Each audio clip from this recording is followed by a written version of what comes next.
Hello everyone. करेंगे जो हमने लास्ट टाइम स्टॉप किया था। कहाँ स्टॉप किया था? ये 4 रूल्स में। और उसके बाद हमने पढ़ा था कि क्या था कि जो ऑथर का नेम होता है ना, नेम ऑफ द ऑथर, वो अपीयर करता है स्पेसिफिक एपिथेट, मतलब स्पीशीज़ के बाद। ठीक है, मैंगीफेरा इंडिका, उसके बाद आएगा ऑथर का नेम, जैसे कि मैंगीफेरा इंडिका जो मैं अभी दिखा रही हूँ। ठीक है, सो उसके बाद देखो classification. So since it's nearly impossible to study all the organism, it is necessary to devise some means to make the possible. The process is classification.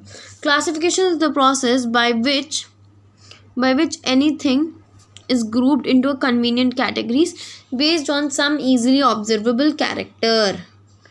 ठीक है, based on some easily observable character. Based on some easily observable characters. So for example, we easily recognize a group of such as plant, animal, dog, insect, right? The moment we use any of these terms, we associate certain characters with the organism in that group. What image do you see? समझ गए ना? अभी तक हमने क्या पढ़ा कि author का नाम स्पीशीज़ के बाद लगता है, जैसे कि मैंगीफेरा इंडिका लीनियस लग रहा है क्योंकि कैरलस लीनियस ने ये वाला तरीका पहले डिराइव किया था, तो उन्होंने अपना नाम पीछे लगा दिया।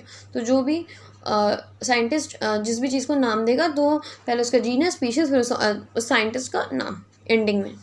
ठीक है, तो समझ के क्लासिफिकेशन क्या है? हम देखो, हम सारे ऑर्गेनिज्म, लिविंग ऑर्गेनिजम्स को नहीं पढ़ सकते, तो अगर क्लासीफाई हो जाएंगे तो हम ईजिली पढ़ सकते हैं, बस यही बोल रहे हैं लोग। ठीक है, तो hence all this dogs, cats, mammal, wheat, rice, plant, animal etcetera convenient categories we use to study organism. मतलब ऐसे कैटेगराइज कर दिया गया है और इससे हम ईजिली पढ़ सकते हैं इनके बारे में। दैट्स ये बोल रहे हैं। The scientific term for these categories is taxa. So taxa होता है, अब ये देखो, the taxa can indicate categories at a very different level. Plant also form a taxa. So taxa क्या होता है? The scientific term for these categories is taxa. So मतलब ये जो हमने क्लासीफाई करा ना, ये डॉग्स है, ये कैट्स है, ये मैमल है, ये वीट है, ये राइस है, तो ऐसे ही हम प्लांट्स को भी कैटेगराइज कर सकते हैं और उस वेरी डिफरेंट लेवल। ठीक है, तो उसको हम टैक्सा बोलेंगे। ठीक है, similarly animal, mammal, dogs are also और ऑल टैक्सा। ये सब देखो, ये सब टैक्सा के एग्जाम्पल्स हैं, देख लो, all taxa. But you are known that dog is a mammal and mammal are animals. Therefore, animals, mammals and dogs represent a taxa at a different level. Hence, based on the characteristic, all living organisms can be classified into different taxa, and that process is known as taxonomy. Okay. External and internal character structures along with the structures of cell development. ठीक है, तो अब हम आ गए हैं दूसरे page में। Process and ecological importance of organisms are essential form of basis of modern taxonomic studies. मतलब लास्ट पेज में जो हम पढ़ रहे थे, ये वाला, इसमें क्या पढ़ रहे थे? Hence based on, so taxonomy क्या होता है? बेस्ड ऑन क्या होता है? External, internal structure along with the structure of cell development, ये सब process of ecological importance of organism are essential for the modern form of taxonomic studies. तो taxonomic studies के लिए ये सब जो अभी मैंने बोला, internal, external structures, morphological sorry ecological informations, ये सब इंपॉर्टेंट है। ये मैंने बोला, ये लाइन देख लीजिएगा। एक्चुअली अब ना लाइन बाय लाइन पढ़ना बहुत ज़्यादा ही इम्पॉर्टेंट है, बिकॉज आजकल यार कहीं भी किसी भी लाइन से क्वेश्चंस बन सकते हैं, चाहे वो आपके कॉम्पिटिटिव एग्जाम्स हो, चाहे बोर्ड्स हो। ठीक है, बोर्ड्स हैं तो चैप्टर्स पढ़ लेना ही काफ़ी है, बट कॉम्पिटिटिव एग्जाम के लिए लाइन बाय लाइन पढ़ना इट्स वेरी इंपॉर्टेंट। ठीक है, आ जाओ।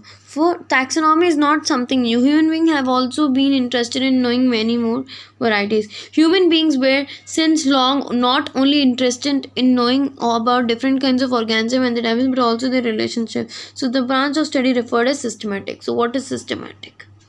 Systematic मतलब based on relationship में अगर हम सिस्टमेटिक क्या, देखो ह्यूमन बींग्स ना सिर्फ ये नहीं जानना चाहते थे कि कितने डिफरेंट काइंड ऑफ ऑर्गेनिजम्स हैं, वो ये भी जानना और कितनी डाइवर्सिटी है, वो सिर्फ ये नहीं जानना चाहते थे, वो ये भी जानना चाहते थे कि उनका रिलेशनशिप एक दूसरे से क्या क्या है। तो ऐसी इसी टाइप की स्टडी को हम कहते हैं systematic. The word systematic is derived from Latin word systema. तो सिस्टमैटिक कौन से वर्ड से डिराइव्ड है? Systema, which mean systematic arrangement of organism. Linnaeus use systema nature as the title of his publication. तो लीनियस ने कौन सा the word systematic is derived कहाँ? द वर्ड सिस्टमैटिक किससे डिराइव हुआ है? एक लैटिन वर्ड सिस्टमा से डिराइव होता है. ये चीज़ क्लियर कर लीजिए. दूसरा क्या कि which mean systematic arrangement of organism. Linnaeus use systematic arrangement. हाँ, लीनियस ने क्या यूज़ किया था? सिस्टमा नेचर, एक टाइटल यूज़ किया था अपनी पब्लिकेशन का. The scope of systematic was later in last to include identification, nomenclature and class. Systematic takes into account of evolutionary relationship between organism. ये चीज़ एक इंपॉर्टेंट लाइन है, बहुत इंपॉर्टेंट लग रही है मुझे. ठीक है, उसके बाद हम टैक्सोनॉमिक कैटेगरीज पे चलते हैं. उसके बाद हम थोड़ा सा रिवाइज कर लेंगे. टैक्सोनॉमिक कैटेगरीज करने के बाद थोड़ा सा रिवाइज कर लेंगे. ठीक है, तो टैक्सोनॉमिक कैटेगरीज देखो क्या है. Classification is not a single step process, वो एक हायरार्की ऑफ स्टेप्स है. So since the category is part of overall taxonomic categories is called taxonomic categories. ठीक है, तो उसके बाद and all categories together constitute a taxonomic hierarchy. Each category referred as a unit of classification.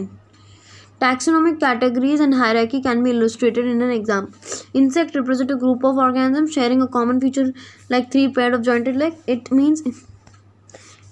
means insect are recognizable concrete object which can be classified. Can lead to the ये बहुत ही ज़्यादा example वाला paragraph है यार. तो आगे बढ़ते हैं, आगे डिटेल में इजीली पढ़ते हैं. आ जाओ. चलो आप कहाँ बचे? The basic requirement is the knowledge of character of an individual और group of organism. This helps in identification of similarities and dissimilarities. So आ जाओ, पहले हम स्पीशीज़ के बारे में पढ़ते हैं. ठीक है, पहले हम स्पीशीज़ के बारे में पढ़ते हैं.